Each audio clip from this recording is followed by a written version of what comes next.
నాతో మాట్లాడు స్పష్టముగా ప్రభువా, నీ స్వరము నా కోరకే.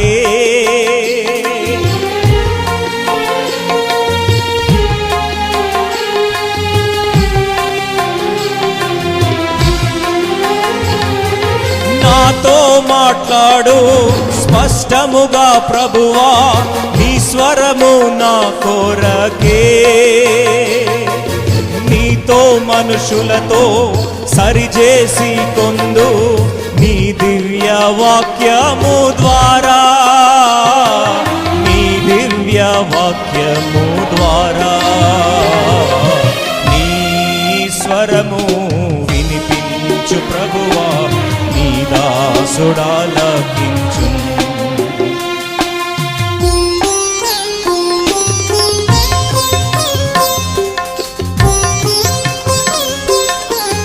ఐదో చరణం. దేవుని వాక్యం అగ్ని సుత్తి వంటిది, రెండంచులు గల ఖడ్గం. దేవుని వాక్యమే అర్థం, నిజ స్వరూపము చూపించేది.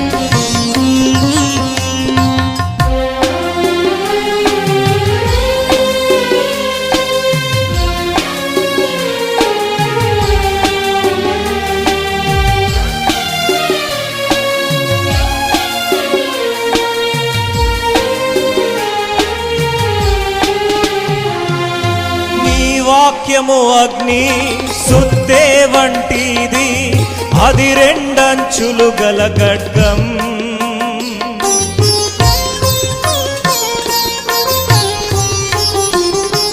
నీ వాక్యము అగ్ని సుత్తే వంటిది, అది రెండంచులు గల ఖడ్గం.